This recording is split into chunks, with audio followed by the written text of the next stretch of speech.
Vantor, delivering sovereign spatial intelligence that gives nations the ground truth.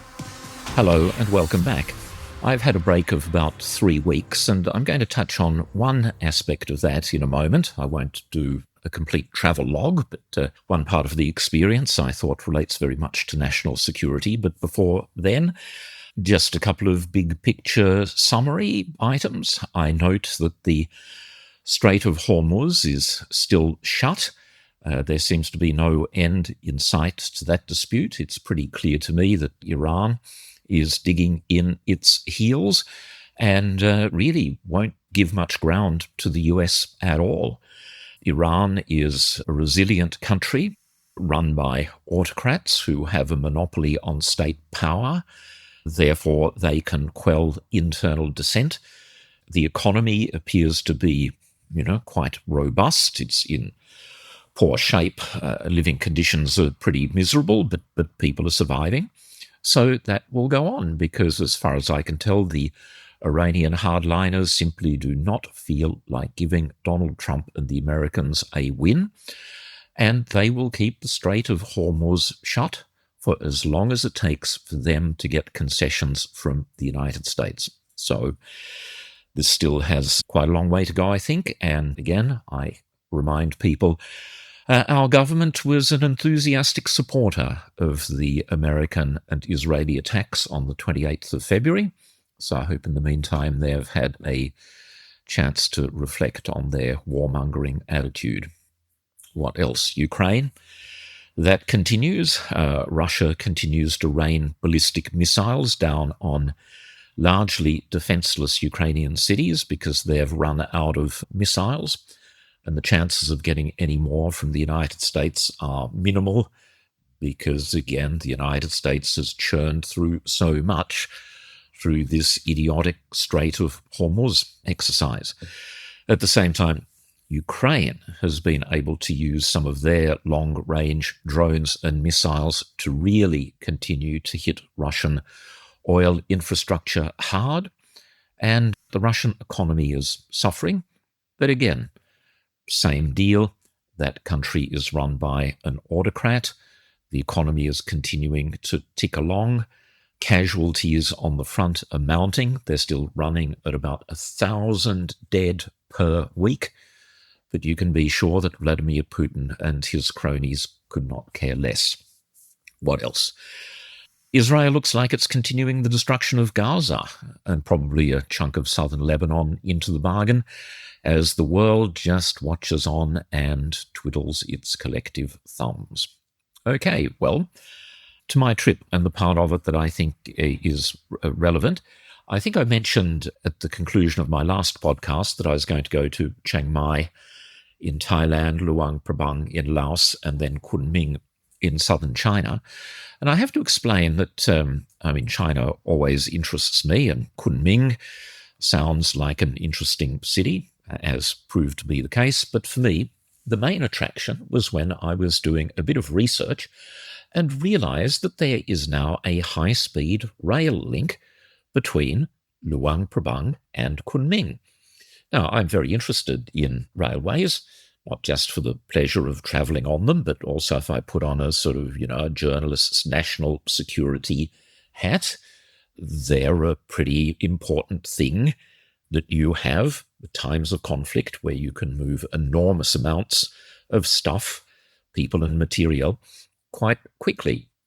Now, the rail link between Bhutan on the border with China and Vientiane, the capital city, is 422 kilometres through some of the most difficult terrain in the world. Lots of mountain ranges, lots of rivers. Now, it's a joint development between China and Laos, and the contract was signed in 2016, I think it was, and construction, rather memorably, started on Christmas Day of 2016. The line opened on the 3rd of December 2021, which is just under 5 years. 422 kilometres, incredibly difficult terrain, a fully electrified line that is now running several times a day, carrying freight and passengers. The longer line from Vientiane through to Kunming, where I terminated the journey, is actually 1,033 kilometres. The Chinese section had been built several years earlier. But people can possibly see where I'm going with this. The distance between Sydney and Melbourne, the road distance, is 878 kilometres. And presumably, if you were running a rail line, there would be some shortcuts possible. So for all of my adult life, there has been talk about a high-speed rail link, and still nothing happens.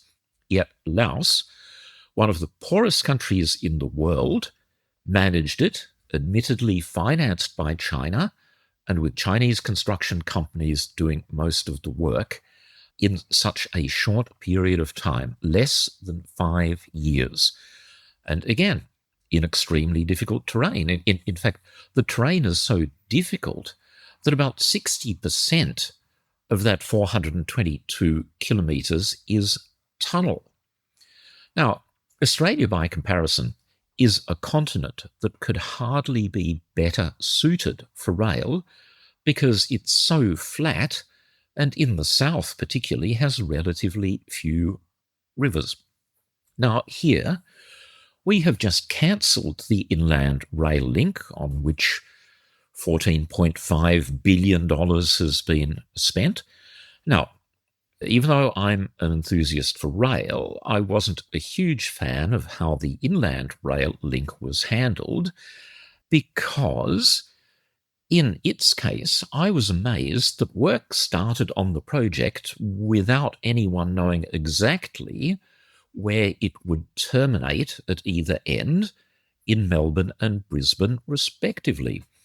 I thought that's one of the things you would figure out at the beginning, not as we did, or our government did, try and build all of the middle part and then figure out at some future point where the thing starts and finishes. Now, on infrastructure, some programs go well, but many others do not. Snowy Hydro seems to be going the same way. The original estimate was of $2 billion. That's now up to $12 billion and still counting. And these things are, in my view, a bit like AUKUS.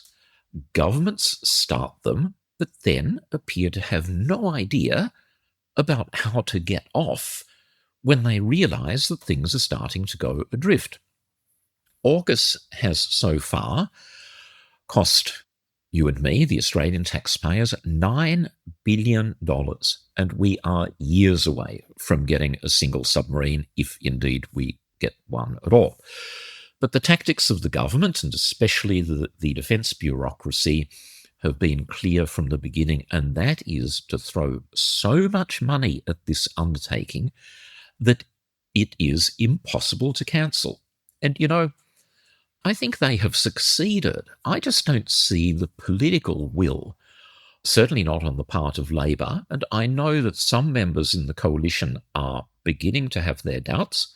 I've mentioned Andrew Hastie and James Patterson in the past, but that's still a very long way from putting up a hand and saying, I think that we need to stop this. So I think it is far more likely to end, to fizzle with a whimper rather than a bang, so to speak, when the US decides finally that they won't sell us any Virginia-class SSNs at all, and at around the same time, the struggling UK submarine enterprise simply grinds to a gradual halt despite billions of dollars of unrecoverable Australian money. Now, I noticed there was a small amount of publicity about a press conference by the US Undersecretary of Defense, Elbridge Colby. I participated in it. It's just very short, 30 minutes. I didn't get to ask a question. I put one in writing about the rate at which China is building nuclear-powered submarines and how the US industrial base is struggling to meet current demand, let alone future demand. Anyway, unfortunately, he didn't get around to answering my question. But what I did note was a small amount of misreporting where some people or some journalists said that Mr. Colby again reaffirmed that AUKUS is full steam ahead, parroting the phrase of Donald Trump. And indeed, he did use those words. But if you listen to the full interview, he was actually pretty cagey about the whole topic and sprinkled his answers with references to, well, Australia needs to do a lot more to prepare for the arrival of these things and that the US faces challenges and all of that sort of stuff. Again, I'm highlighting this to point out to people once again the sort of schizophrenia in all of this, with our government saying it's all wonderfully well, how dare you question any of this, you're clearly unpatriotic if you don't believe in AUKUS. But others who are involved, particularly the United States, are expressing themselves much more cautiously. I'll come back to SSNs in a moment. But getting back to this topic of Laos and railways and the importance of infrastructure, I noticed while I was away on the 4th of August, there was an announcement that there will now be a parliamentary inquiry into this topic of national resilience. How can we be better prepared for some sort of major catastrophe, a world war, a pandemic worse than COVID, all of this sort of stuff. Also note, typically Labor and the coalition, of course, ganged up to exclude everyone else from the committee. It's just them, which I believe is a major mistake. There's a lot of talent outside the main parties in Canberra. Our own Senator David Pocock has a brain. Independents like Allegra Spender can make important contributions, and yes, even the Greens' David Shoebridge, who has one of the sharpest minds in Parliament and during Senate estimates is one of the very few able to consistently hold defence officials and the government to account. Anyway, it's just going to be a stitch-up by the government and coalition, presumably saying that all is wonderfully well and we're very resilient.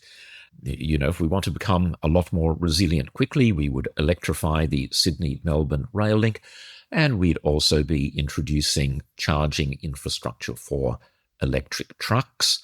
Electric cars, passenger cars, yeah, they play an important role in the economy, but the things that really count are trucks.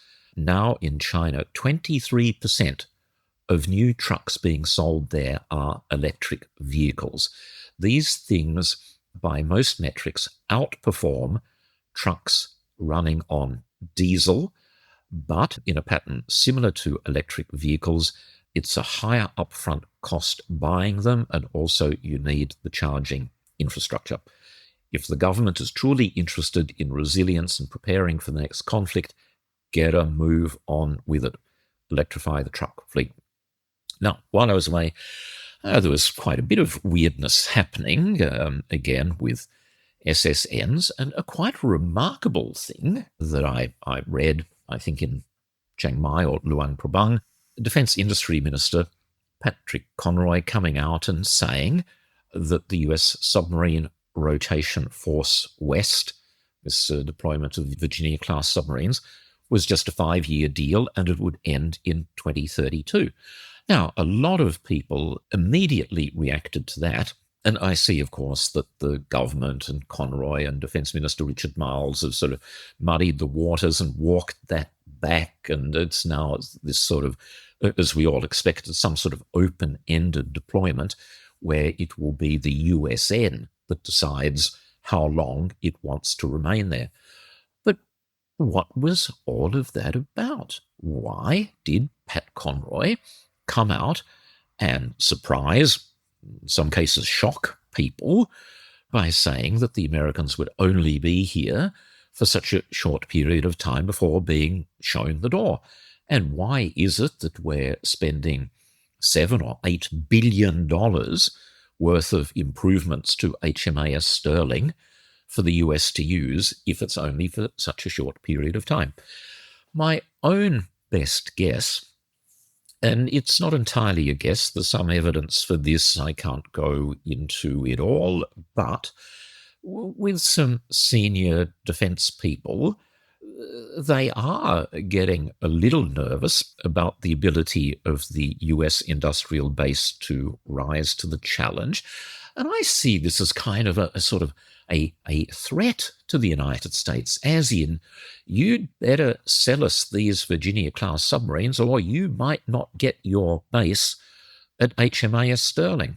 Now, if that's what it was, and my best guess is it was a rather clumsy attempt along those lines, I don't think it's going to work, because I just don't think that the US is really susceptible to that sort of pressure at all. Now, the other weird thing that I've commented on previously, and it's an annoyance, why the government and the coalition keep on referring to these things as a rotational deployment. No, it's the permanent basing of US submarines in Australia. Forget the UK. I think they're out of the game. They can't even get their SSNs to sea. Now, this whole business about rotational force is just because of political sensitivities on the part of some people objecting to the idea of a US base. Now, take it from me, it doesn't matter whether the submarines are deployed for 6 months in Australia before being replaced by another 4 submarines, or whether they're replaced on a daily basis. That is completely irrelevant. The main point is we are going to have a permanent presence of US submarines at HMAS Stirling from 2027 onwards. Another little thing that I meant to comment on a bit closer to when it occurred, the person heading the Australian Submarine Agency, Vice Admiral Jonathan Mead, ain't going. He was due to quit on the 1st of July. He's rescinded that. I don't know why. I've never met him. But I tell you what, going by his appearances at Senate estimates, he's a very easy person to dislike. Smug, superior, lacking detailed knowledge of anything much. He is immediately defensive and antagonistic of any criticism at all of AUKUS, particularly Pillar 1. He is just the sort of person I imagine it must be an absolute nightmare to work for. But there you go. He's apparently digging in and refusing to retire. Now, I'm just going to conclude with a few broad points about the United States and the direction that the country is going in under Donald Trump, which I think is alarming. But let's confine ourselves just to areas of military technology, maybe technology more broadly. The US is continuing to dumb itself down and is crippling itself as a long-term partner. Something that many other countries have realized, but not us. In this town in Canberra, the cultural cringe, the pro-US cultural cringe in this town is just appalling. We have Donald Trump getting involved in the design of the Trump-class battleships, a prime example of stupidity that will further impact the delivery of SSNs and other things. These are going to be 35,000-ton monsters that will be militarily useless. They are going to consume a lot of resources to build, especially since they are going to be nuclear powered. As well as that, Donald Trump wants to redesign aircraft carriers by moving the island, the sort of command control center, forward and getting rid of the new electromagnetic launch system based on the principle of magnets of the same polarity repelling each other, and replacing them with previous generation steam catapults. This is all crazy stuff. But the way that he and Secretary of War Pete Hegseth are running the US military, they have got rid of anyone who is pushing back, and you just have now a whole lot of sycophants going along with whatever nonsense the president is coming out with. It is going to enormously damage the credibility of the US military, yet we are continuing to hitch our wagon to a machine, so to speak, that is going backwards. Thank you very much for listening. Goodbye for now, and see you next time. Vantor delivers sovereign spatial intelligence so nations can own the ground truth. See how at vantor.com.